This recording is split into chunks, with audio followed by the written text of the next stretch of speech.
How are you relating to this information? Is it resonating with you? Those are all questions to ask yourself at this point, and keep your pen and paper ready, because next up is Leslie Bench, who's going to be talking to you about you are not craving what you think you are. You may think you know what you're craving, but you don't. So Leslie is a colleague. She's a therapist who specializes in treating eating disorders and addictions in Nashville, Tennessee. And she and I have worked together for many years, just as I have with everybody here. And I'd like to allow her to, just give her own introduction of herself and get started with her part of the webinar. Leslie? Thank you, Dr. Ross. Thank you. Hello, everybody. When you're watching this, wherever you are. Yes, I'm Leslie Bench, and I have been working in the area of eating disorders since 2008 with that specialty. I love working with this population. I love working with people who want to get better, who want to really dive into what are these things that keep triggering me about food. And so I'm really happy to do this part of the webinar in talking about the underlying issues of cravings, and you're not really craving what you think you are craving. So I guess we're going to get started. And again, I would encourage you guys to take notes because I'm going to ask you a couple of questions in terms of how and what these cravings are about. And we are really going to help you connect these to your food behaviors. Thank you, Dr. Ross. And as you said, I am a therapist in Nashville, Tennessee, and I have been working with people in recovery for eating disorders since 2008. It really is important for me to see clients and help you get to underlying issues of what these cravings are about. So many people, and maybe you, have no idea why these food behaviors keep coming up, and you think the craving is about the food, but right now I'm going to be talking about what it could be. And to give you some insight and understanding about how to distinguish these cravings for other areas in your life that may not be getting fulfilled, and how you then use food to cover that up. Okay, so this slide we're going to talk about and hopefully get you in touch with some of these areas in your life. I'm going to talk about several of these and see if this cues up information that you might say, hey, wow, this is where I'm struggling. This is an obstacle in my life. So I'm going to begin with exercise. So this might be an area in your life where you're wanting to exercise and then you put yourself down, or I can't get to it, or there's not enough time. So what happens is this pressure builds. So when this pressure builds, you then become kind of adverse, and it brings up an obstacle to the exercise. And then what do you do with that pressure? That maybe for you could create a craving. Maybe that's when you might run to food. I don't know. We're going to talk about a couple of other ones. Let's talk about emotional ones, because I think maybe this is a big one for you. Sometimes, maybe in your childhood, maybe what's going on in your life right now, you don't get a chance to be connected to your emotions, which means you feel out of control with these emotions. They're too big. They're too much. I don't want to deal with them. And what happens when that happens, maybe what you do is you could pick up some food to maybe dial down this emotional flooding. Another way emotions can play into food, and there's a lot, but let me just talk about this other way that I see, and then maybe this is you, is that I'm feeling really numb. I have no idea what I'm feeling. I'm checked out. I feel like I'm not really even here. And then maybe you pick up food as a way of just connecting, as a way of feeling something in your body, something happening. And it's because you're out of touch with your emotions. The other, let's talk about occupational, because maybe for you, there's a lot of pressures at work. So you go during the day, and you don't have time to maybe eat properly. Maybe you're worried and stressed about your job and all of the things you have to juggle. And maybe that candy drawer in your desk, that may be a really good way of just going, oh, let me take a break. One other one I think I might want to talk about is social. The social aspect, what's going on in your life? Maybe this kind of ties into what we said before, the things that you love to do that maybe are not available to you. What does that mean when you can't do them, and how does that affect food? Does that start a cycle for you in that point when, hey, I really am kind of lonely and wish I had my friends? Maybe that's when you turn to food for comfort. So just some ideas. Think about what that is for you, because we've talked about several right now. Maybe some of these are really resonating as these are the trigger points for me to start eating. So I want to go into maybe, again, this is how you can relate. Does this start a cycle? So I'm going to talk a little bit about this cycle. I call it the cycle of craving. And so the slide before, we were talking about what may trigger some of this hunger. It can be from any of those areas in the circle. But let's just say we're picking emotional hunger. Emotional hunger can trigger as in a response to an event or a thought. So, wow, I'm having this judgment about myself. Maybe you're saying to yourself, I am just not good enough. And then that creates that emotion. Again, do I feel flooded or do I feel checked out? Then we talked about covering that emotional response up with food. So when we do that, sometimes that becomes painful in and of itself. Wow, I can't believe I did that again. What am I going to do? And when we don't have any tools, sometimes what we do is we cover it up with even more food. And then that creates another aspect of this cycle. So this is where it gets dicey. Maybe when you cover up with food for the minute or 2 or 10 or an hour, you feel that temporary relief and comfort. Can you relate to that? I know that I can. Feeling that temporary relief from comfort from food for that moment, yay, that feels good. But then if you continue not dealing with the underlying circles, this can then become a way of judging yourself after that. And let's look at that last piece. We experience that hangover in the form of judgment and criticism. Maybe we even feel shame.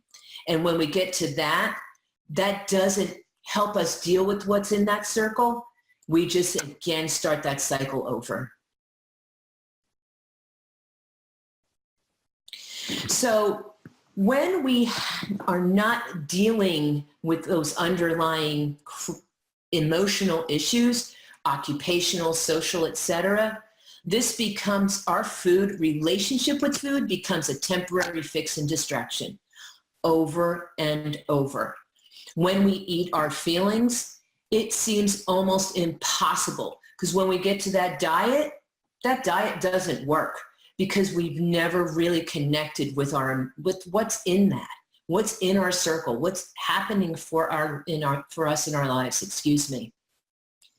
Staying numb and distracted, you know what? We can stay numb and distracted with the dieting, the obsession. What am I going to eat? What's next on that plan? Counting the calories. I think those are all ways of staying numb and distracted. Can you think of ways that you stay numb and distracted? These, one of the things I really want to say in terms of not beating yourself up, because here's the thing, these behaviors are an attempt to solve a problem. And I think one of the things we're going to learn is how not to do that again. We have these problems. We want to solve our problems, but I think what we're really looking for are positive ways to solve our problems so we don't have that craving and food hangover and shame spiral that happens. And this is the way, stay tuned to make some attempts to solve these problems in ways that make us grow and encourage our lives. I want to share this success story with you guys. The Anchor program has changed my life. For once, there is a program that gets to the heart of helping you understand while you're struggling, and teaches you how to change your patterns that you've spent a lifetime establishing. Previous diets feel superficial, and now I see why they failed. The Anchor program helped me recognize my true self, and for the first time in decades, I'm no longer ashamed of who I am. I really like hearing that. This is what I want for everyone, my clients, for you guys watching the webinar right now. Okay, that was so great, Leslie. Thank you so much for talking with us about and shedding light on how we can determine what we're really craving for and how we can hopefully break free of some of the cycles that trigger our overeating. So I have a couple questions for you, if you don't mind. And the first one is, how do you recognize if your craving is emotional or social or occupational? Like, is there some kind of thought that you have or some physical feeling that you have? What would you say to that? So basically you're saying, how do I know that I'm having these thoughts about food, but is this related to my job stress? Is this related to the feelings that I'm having? Yeah. And I think that one of the things to learn that we're going to talk about is emotional hunger, or not really physical hunger. How about I say it that way? Physical hunger can look a lot different. Maybe my stomach's growling, or I'm, feeling really empty, or I feel lightheaded. I think, I always like to tell my clients, and maybe you guys could check this out. When it's not physical hunger, it's from the neck up. I'm thinking about food. All I can think about is that chocolate bar in my desk. Or, wow, I used to call it living for lunch. So when I was stressed at my job, I would just live for lunch, and that would be, something. And I just noticed all those thoughts, and that really wasn't my physical hunger. That was my emotional, or I wasn't feeling satisfied in my life. That's a great answer to the question. The next question that people ask me that I think may resonate with some of the people listening to the webinar is, you said that our behaviors are an attempt to solve the problem. Can you break that down a little bit more clearly? So you're saying that when people overeat, they're solving a problem. What's the problem they're solving? Mm-hmm. So I think the problem they're trying to solve is how to regulate themselves. Okay. How do I feel, how can I not feel either, like I said, so flooded with emotion that, I can't do my next, I cry all day, or I'm just feeling so depressed. Or the other thing that maybe they're trying to solve again is that numbness. But the behavior is, it's an attempt for us to feel better. So I think we all just want to feel comforted. We want to know how to build, I like to call, and a lot of people are talking about resiliency, to be able to weather life's problems, life's excitements, and joys, not always just the negative. Do you eat because things are great? So I think that, going back to just that behavior to solve the problem, I think we really are well-intentioned in what we want. It's just it's sometimes hard for us to get there. Okay. That's great. Thank you for those answers. So as we go into the next part of the webinar and welcome Crystal on, do you have any last minute thoughts or last minute wisdom you'd like to share with our listeners? I think I want to share a positive message that this can be done. Like, you can have a relationship with food and those circles in your life that feel balanced, that feel like I can solve those problems with other ways other than using food. I think that sometimes people need support, and maybe you need support. And I think that's what we want to offer you, is the support and the ideas and tools and skills to get where you really want to be. Thank you so much, Leslie. So before we go over to Crystal, I just want everyone to check in again with themselves. What are you feeling? What's coming up for you as you're listening, as you listen to what Leslie talked about? Are you starting to be able to recognize areas in your life where not only you put yourself last, but where the cravings you thought you had were all about food. And now you're starting to see a little bit of a window of understanding that they're not about food at all. They may be about emotions or occupations or one of those other circles that Leslie shared with us. So I hope you're, again, taking notes. Stay with us to the end of the webinar, because that's where we're going to be talking about what your next steps are and how you can reach the goals that you have to make peace with food and with your body and have the life that you really want. I want to thank Leslie Bench again for giving us so much wonderful information, and I hope that's been helpful for you. The last part of the webinar series is called Discovering Your Authentic Body with Crystal Van Meter. And Crystal is both a dietitian and an exercise specialist. So look for that next part of the webinar coming to you soon.